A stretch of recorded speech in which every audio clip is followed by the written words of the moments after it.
Hi, this is Beezy, and I'm speaking with Holly Tucker and James McManus, and we're going to have a conversation today, roundtable conversation in the Raw, about preparation.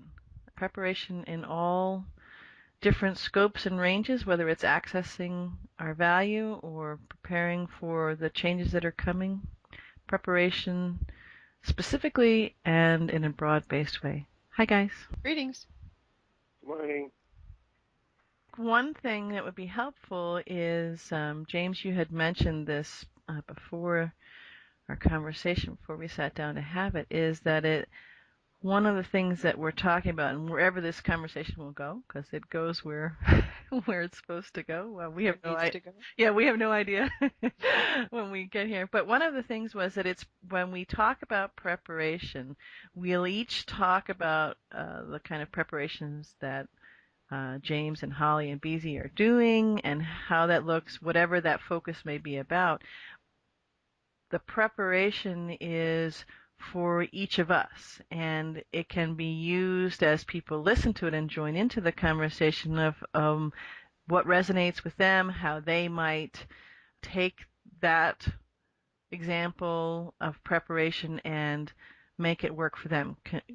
Either leap off completely from it or use a part of it, whatever it is, so that there is not, like, from my perspective, it's not a prescription or a recipe for do this preparation one through 10, but it's preparation, and then everybody can connect with it and prepare in a way that resonates with them. Customize it. There you go. Well, you were saying also prior to this recorded conversation about the Julian group phone call, and did you want to share that as it relates to preparation? Yeah, sure. I'll touch on that a little bit. Last night, so it was Thursday, July 11th, there was the first of several conversations with Pleiadians with Julian. The Pleiadians have actually called for those conversations to be in smaller groups, and they want to connect more deeply with humans. And that will be published, so I'll put that up a little bit later. Part of that conversation, they were talking about preparation as it related to connecting in person with them, and had to do with how it was very important for people to pay attention to and intentionally do cleaning of themselves, so their own etheric bodies, their own energy fields of negative energy, of lower energies, what we might call ego energies, and also their environment, so a room that they may sit in to have this conversation, or their house, or how they, I would interpret that as walk in the world whenever they're making those connections. So that was a fascinating conversation. They went into some depth about that, different ways you can do that. Mostly what I got from it was to pay attention. They had mentioned that even though the people on the call and then the other beings that they've kind of called for the subsequent calls, they've arranged, they being the Pleiadians, may be doing a good job of that, but it's important for them to keep in mind that since they're not in isolation, that it's something that they need to do on a regular basis, daily basis. So, Holly, Well, I was just thinking cleaning is a relative term. You know, what I might think of as cleaning out my energetic space might be, filth to someone else. I know that reeks of judgment, but I'm just saying, does that mean trying to negate all fear as one possible approach? Yeah, well, I think from my perspective, any time that we are holding something that's not of love, whatever that means to someone in the most expansive, all-inclusive, absolute frame, then anything else is something that can be used to be cleaned and cleared. Mm-hmm. That's just the way it hit me when we were having the conversation last night. And so, yeah, that could show up as fear, could show up as, and what is fear, but the lower mind, as James refers to it, I call it the ego mind, is, kind of that nattering or that loop, that charming loop that goes and loops around and around and around. It could be negative thoughts, it could be, something external, contrast, all those kinds of things. And that again it is subjective and very personal for each person. And I think it gets into, that's why I was, and I brought it up before we started our call officially here, that there are no coincidences from my perspective. And it was very timely that that happened last night and that we're having this call today on preparation in the broad scope of it. In my mind, when we're talking about preparation today, it's not just about going into the banks, because that's what everybody's kind of waiting for. It's not about just accessing our value. It's not about any particular one thing that we're in preparation for. To me, well, I'll correct myself. To me, it is about the one thing that we are in preparation for, and that is us, each one of us, meeting ourselves, the totality of who we are, our internal essence, integrating all of that and returning to full consciousness. So it's that preparation. Mm-hmm. So the Pleiadians are saying that the path is cleansing. Yes, the simple answer is yes. They were saying it in relation to having much more direct communication and connection and conversations with each one of us that were on that particular call, that will be on other calls, and then that are also everybody out on the planet, because of the energies, see, they don't carry what may be, and in my mind, unfortunate commonplace for myself to carry or humans to carry. It's kind of a human thing, of these negative or egoic or patriarchal or whatever, there's lots of different terms from, and they don't carry that. It just does not. There's full transparency. It's telepathic communication. It's love absolute, and that's their playground. That's the tableau, the canvas that they paint on. And so when they encounter those things, it's painful, and it's corrosive in the sense of how we might 3D term that. Well, they're That's careful really not to step into it, right? Yes, absolutely. They pay a lot of energy and attention into where they put their energy, literally and figuratively. And what I got from it, from my own personal experience out of the call, was, again, that's why there are no coincidences, and these two calls for me to experience and be part of, are coming so close to each other, is that we don't, first of all, there is no waiting, as the three of us have talked about many different times before. That sense of waiting is just a ruse. It's just a game. It's something that the ego mind comes up with. So that's number one. But there's a lot of work going on here. The energies and our higher beings, our higher selves, are making sure that this work is going on. Now, it's going to go a lot faster and be helped in a much more expansive way if we, me, Beezy down here, can get on board and get with the program with what my higher self, the energies source, is orchestrating. Well, that's the catch-22 now, isn't it? And say more about that. Well, we have to get over, I don't know that I can even articulate it. It's just a challenge to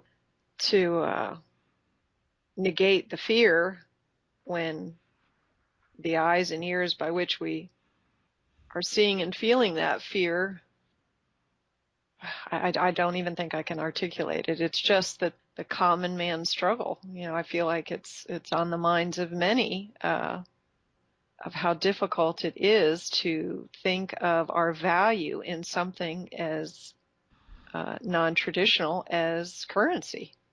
There's just a boatload of conditioning there that it's very difficult to get beyond. I mean, I'll speak for myself. I have moments of complete clarity. Even, what was it, 2 Monday radio shows ago, when we were, talking about developing the tools to support ourselves in our conversations with banks. And that to me was a huge shift, really feeling supported within myself, within humanity.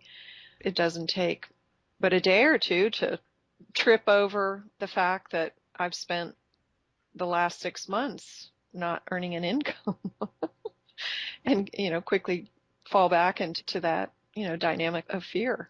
So I know that I'm by no means alone in this merry-go-round that we're on. Let me ask a question about the last thing you said. The last 6 months, you've earned no income. So I only know you through phone contact, Holly, because we live in two different parts of the United States. But my perspective about that you have not earned income for the last 6 months is you have a different focus. Simply in terms of how we manifest, feels like something else is much more important to you. And my guess about that is that it's your light work. So I want to be careful not to make any assumptions here. But as I know you, and as I've listened to you, and as I've gained from your wisdom, it feels to me like your focus is on your light work, that that's what comes first. Now, one thing that light workers can know, they don't need to know, but it's pretty apparent, is that there's not much of a market value to light work in terms of the old paradigm of capitalism in the Western world and so on. That it doesn't, light work does not pay well in the market economy. That's something that light workers tend to know about. Do you know what I'm saying? Sure. Therefore, I think it's useful to you in this moment to give yourself credit for having your focus elsewhere. And what you're saying is that there's a price to be paid for being a light worker. Price is that you have no market value, because the light workers as a collective are very much about overturning the tables in the temple, just to make a reference back to a story of Jesus when he was a teacher. He went into the temple and overturned the money changers. That's what the light workers are doing. That's exactly what the light workers are doing. We are doing that as a collective. Is it hard? It's really hard. It's really hard. And now BZ surfaces his information from the Pleiadians that they can't come be with us because some of these other beings, space beings, our brothers and sisters in the spaceships and so on, want to come and be helpful, but the environment is too contaminated for them to step into, to come here and be helpful. So the light workers who are engaged in getting rid of the old system are now being put on notice or being informed that there's even more work to do. And that is that we have to keep our own temples clean. We have to start with, and I'm talking about the body-mind. I'm talking about what is called the four lower bodies. The physical, so we have to pay attention to what we put into our bodies. The mental, we have to pay attention to our thoughts. The emotional, we have to pay attention to our feelings. And the etheric, the spiritual, we have to pay attention to our spiritual practices. And not all the light workers have been trained to think in these terms. But it's now coming to pass that the only people, the only resource that the Pleiadians, for example, or I'll put in the Ascended Masters are the ones that I'm relating to, the Archangel Michael, that we, the light workers, the collective of light workers, the ones that will pay attention to this, are the one resource that is present in the space, in the endeavor of overturning the money changers' tables. Do we have to get the bankers off of our necks? How do we do that? Different beings are telling us that it's about the purification of our own space, what I call the body temple. That's what I learned to call it. The physical, the four lower vehicles that we have that the higher self projects here for these experiences. I'm right on the topic now of preparation and making my own contribution. The preparation or it is a set of disciplines, set of practices. And for each light worker, it's going to be a little different. I have my own tasks to do. I notice from afar, Holly, that you have your own tasks. I notice more closely because BZ and I live in the same city that BZ has her set of tasks. We meet sometimes face to face, and we are wired very, very differently, and yet we have been able to find the commonality between us, those places where we click. There are places spiritually, there are ideas that we share. BZ tends to go more out. She connects to a much broader range of people than I do. And that's because I have a certain kind of role as a confidant or a consultant and so on, and only to certain individuals. But I know that for each one of us, without any exception, there are disciplines that are required of us.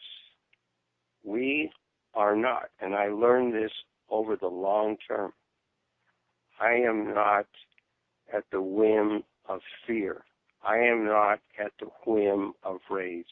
I used to be, and through disciplines and focusing and paying attention, through prayer and experiences, I have learned to be in charge of myself.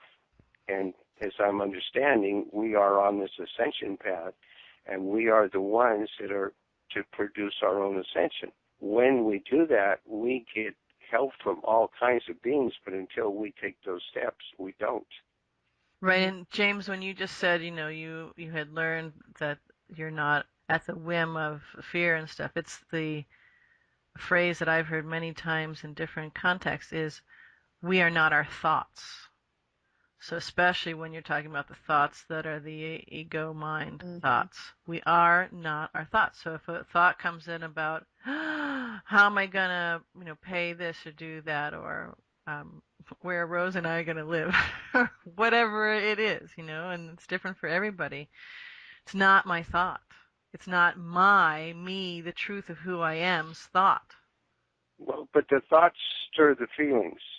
Yes. You're actually talking about two different things. You're talking about thoughts, and you're talking about feelings.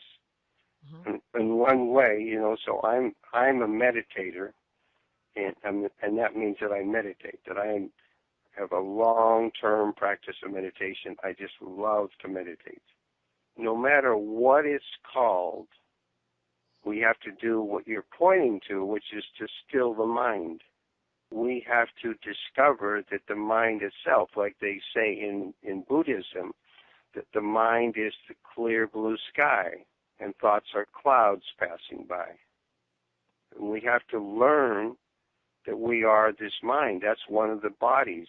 There's the mental body. And the mental body powerfully influences the emotional body. Then we cannot make any headway in any of this by fighting it or trying to overcome it. From my perspective, one of the things I do is to make friends with it, because if you talk about, how you brought up the subject of fear, and that's a pretty universal thing for humans, when we may read a book, you got to get rid of the ego, or we may go to something or hear something, or even just to, explore these topics ourselves, right? When you do that, then you've just exacerbated that fear, because the ego is there, and in order to even get to the blue sky with the clouds passing by, it's probably helpful not to add more fear. Like the ego thinking, okay, whoa, she's going to disintegrate me, kind of thing. So preparation, I've always done it where I've had the conversation, thank you for sharing, and now it's to the point where I can think, I didn't look at it that way. Okay, great. And I'm taking the value from that, and I'm leaving the rest, and I'm clearing the space, and I'm going to go be here more clear, and I'm nudged to do the next thing. Mm-hmm. So an example was the other day, there was, and I'm going to keep it vague because I don't have permission, but there was somebody who I was in conversation with, connection with, who was going through some struggles, and by the language that this person was using, I could feel energetically, but I could also just strictly from the language coming out that there was this wrestle going on. It was definitely the ego mind doing all of the talking and the blaming and the victim, giving voice to a victim, and this was done to me, and so on and so forth. And mostly what I did was just listen and hold the space. And this was physically right in front of me. So I was just where I happened to be, and I held the space and then just gave back the thought, well, go back into your own conversation and pull out a couple phrases. Can you hear what you said? And so what it let this person do was see how they were not their thoughts, they were not their fears or their emotional reaction to what was coming up. It was just like, you see a dog walk by. Well, there's a cool dog walk by. It was just like that. And then this person went off and did their thing, but it was helpful, and they did it all. I was just there holding the space. They did it all. It was helpful for them to separate that. In this person, in this thing, it was a huge thing. I mean, it was, talk about a boulder or an elephant in the room. It was a giant elephant on the sidewalk, and right there, big gnashing teeth. And it was, around fear. It was around money.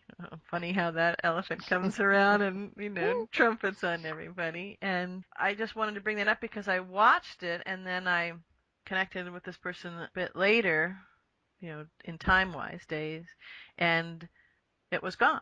And it was truly gone in the sense that there was no coming back, certainly not the way it had been, because it had been intentionally, what I would say, made friends with instead of banished.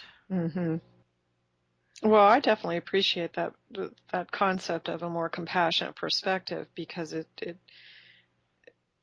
I think in the last 6 months, at least for me, James is absolutely correct. It's the light work that has kept me going for the 6 months, 6 or 7 months in my efforts.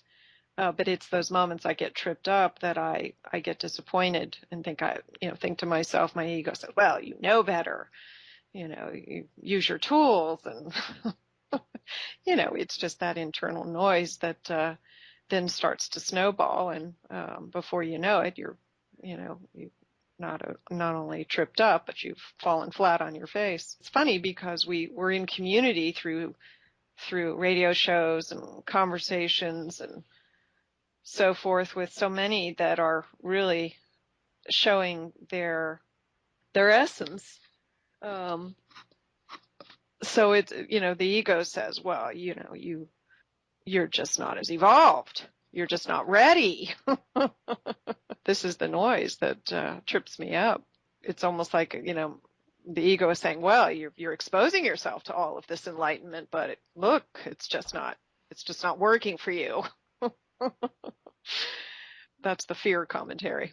Mm-hmm. And on that compassionate note, that's when I smile. When that happens, I can say, yeah, because the ego mind is really getting afraid because it knows you're spot on. Talking for me, it knows I'm spot on. It knows where I'm going is the next step. And I can say, it's okay, we're learning this together and we're figuring out together, and you can be helpful, not in your whole giant elephant stomping your foot, mind swirling kind of thing, but giving me another perspective instead of a devil's advocate, a confidant saying, well, have you looked at over here in this light as well? And so now it can be a working together. That's ultimately not where I will end up, because when I come to full consciousness, then it won't even be there. It won't be an issue. But I can't get there from my perspective, from my own knowing. I can't get there with the banishing, with the punitive kind of a thing. Mm-hmm. And first of all, where the quote unquote there that I want to get, punitive doesn't exist. So if that's my road to get there, then I'm never going to get there. So Holly, I would like to ask you to share with us how much you love doing the light work, or being the light worker, and to see if you can state it in a way where you're not qualifying it, not turning the dial down, simply to share how much the light work that you're doing means to you. to put that into words? Well, I mean, I have those conversations certainly with myself. Will you have one with me now? Is my request. Well, what I wanted to, I will, and I shall. It's like a warm bath. You know, you step into it and it's organic. It gives me a warm sense of belonging, a warm sense of being nurtured and nurturing others. I feel a strong sense of service in my efforts. It is pure, organic, and sustainable in its essence. Is it showing you a representation of your value? Yes. But I also recognize that it's as we work to achieve our authentic self, to realize our authentic self, that sometimes I think along the way, at least for me, I'm forgetting to be compassionate with the being that maybe hasn't quite come to that 100% realization of authenticity. You're So forgetting to be compassionate? I'm listening to BZ. I'm quite clear that I'm not, because I should kiss my little ego and thank you and say thank you so much for the contrast. You know, I don't, because fear doesn't offer that perspective. You know, I also feel as though it's, at least for me, helpful to have some external support as well. Can have these internal conversations and examinations and reflections quite What would often. support you right now? Externally? Right in this moment. Yeah, this is it. So I'm external to you, right? Is that an Yes. example? Yes. Okay. Yes. So what could I do right now to support you? The same thing that you've been doing since we met. I'm just suggesting that part of that cleaning of our energetic space is to have elements in our space that support us. It's that conversation that's been happening in a lot of different ways from a lot of different focuses about soul groups gathering, people relocating, people, connecting up in their locale with their different soul groups. It isn't just because it's a great place to get supported to help with the ego and the cleaning and cleansing. It's all for the next step forward. I mean, it's all kind of this amazingly gorgeous, rich, beautiful tapestry of, we'll call it a chessboard, just in this example of Source, moving all of the amazing embodiment pieces around so that we can do the next step, the next big task and work. I call it, we're gonna really begin to play full out, and we're on the threshold of that door. So that's what the preparation is about. And anytime that we think, well, I'm just waiting, I'm waiting. No, as soon as this happens, then I can go do that. Well, first of all, the this, in quotes, whatever that this is, it won't happen. Now, it may happen, if it's external to you, but you may not quite get it or grasp it. So I'll take example because it's the elephant in the room, the documents that people are waiting for Heather to release. Well, Heather, from what has been said and what I can, been said publicly externally to me, and what I can feel and have a knowing is working and on them, and their pieces coming through. But they will come through as more of this preparation from all of us, because all of us are having a part, playing a part energetically in creating that. Heather has said that explicitly and in also broad brushstroke ways as well herself. If we want to have these things happen, then what's our role in it? It's the other thing that's really important. This kind of relates to a conversation I had in person with a number of light workers in the area. We sat down at coffee and having a conversation about it. Is the topic of going into the bank and having the documents, and how would you have that conversation? And so that in itself, of having the conversation, of connecting and being in person, was preparation. But when the documents come, so let's say they have 5 different things on there that you fill out. Okay, you fill out your name and you fill out this. And so a couple things you fill out, right? So you have your document and you go into the bank. You've got your, let's say you have your appointment with the banker, right? So you've got all of those physical, practical things set up. And this is one kick-ass document because Heather wrote it and everybody energetically put it together. And boy, it's smoking and it's great, okay?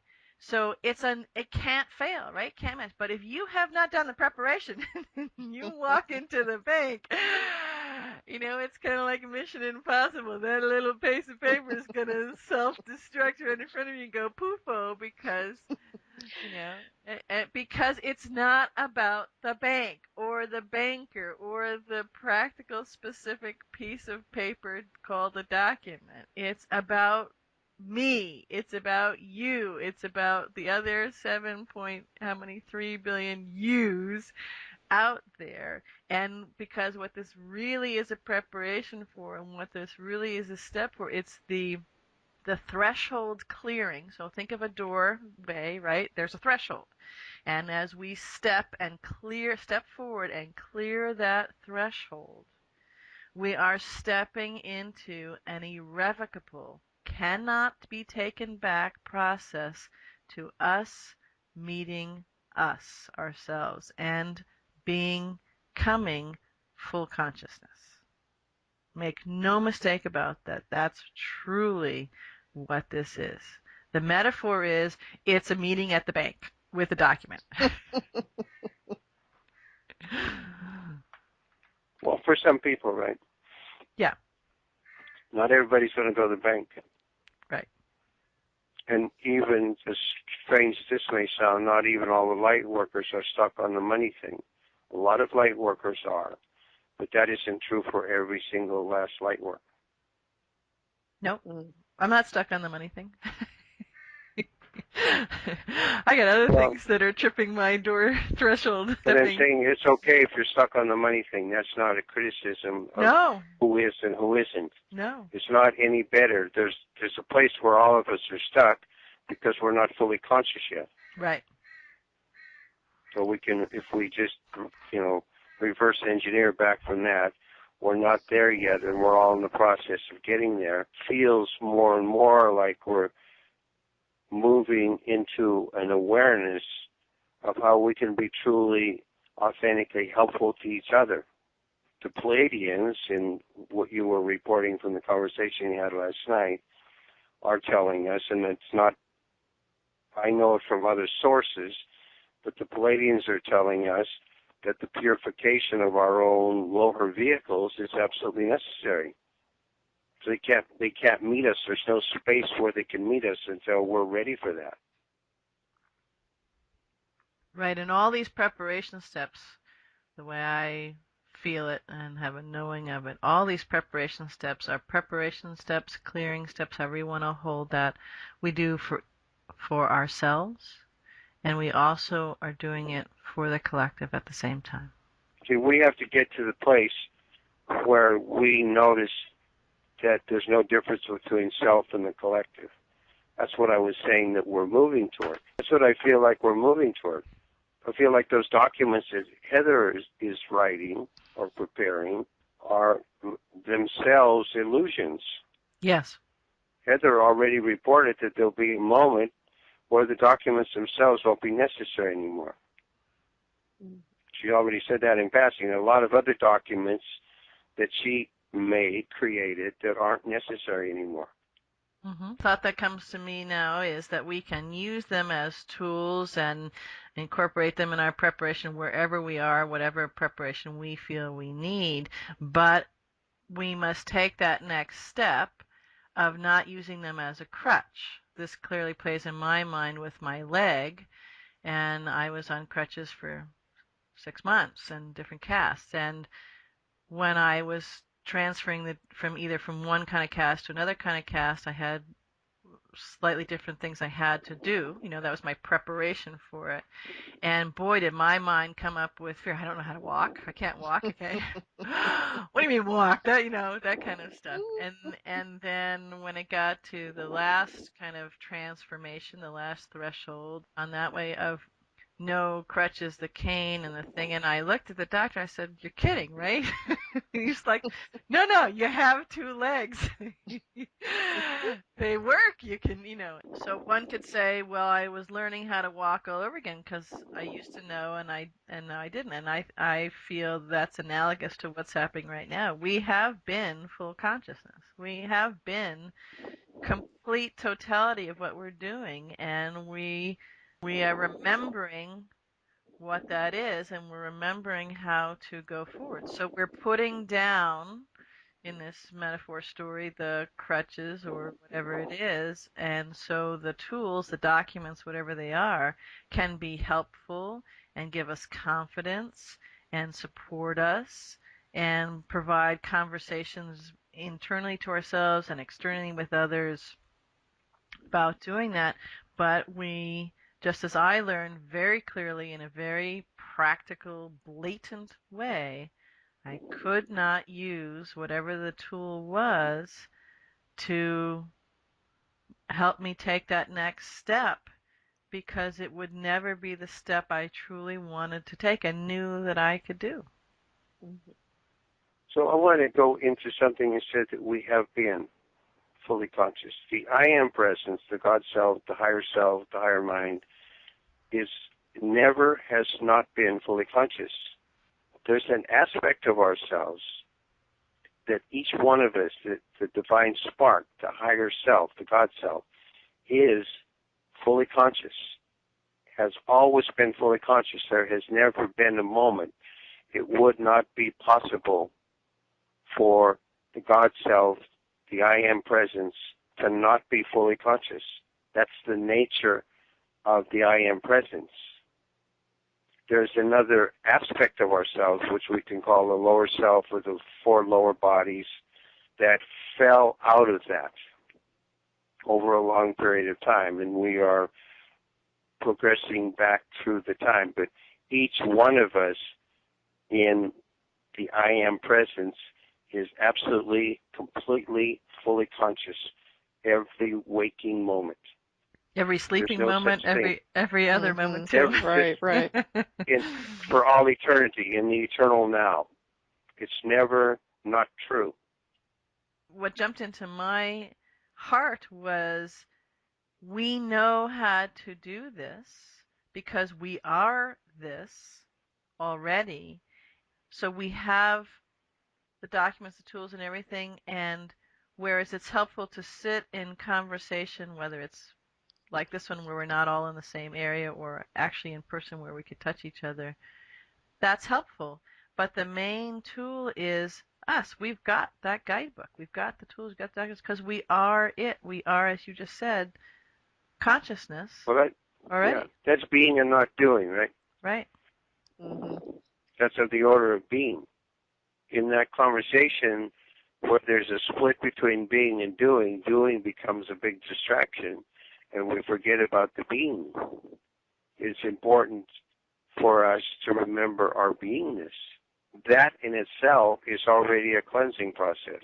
The simple remembering of that in my essence, my eternal essence, I am absolute pure consciousness. I am love itself. That will help with any kind of cleansing, purification process right there. I agree. So in wrapping up, what would each of us like to share about either the preparation they're doing or about being in preparation? The thing that I would say about it is, in this conversation itself, in the whole, so I'm stepping back from the conversation that the three of us have been having, and at the meta level, at the taking it all as a whole, I see the progression that's taking place. That all of us are being moved into this, what we can call unified field, the one consciousness, and that we are awakening to that. Every single one of us, and I'm talking about the three of us and all of our listeners, know inside, we know it in our hearts, what we're doing to be helpful and when we're not. And it's simply doing the things to be helpful, moving in the direction of being helpful to ourselves and the whole, and not having it be different. There's no difference between myself and the whole. That's my wrap-up. Keywords for me from the conversation that resonated were compassion and discipline, reminding me that I'm really good at practicing the doing, but I could appreciate much more a focus on being. And what comes for me is the sense that we are all moving forward, and there is that preparation, and we know it. So if we can tune into it, we can be it and move forward. Mm-hmm. Wonderful. Great.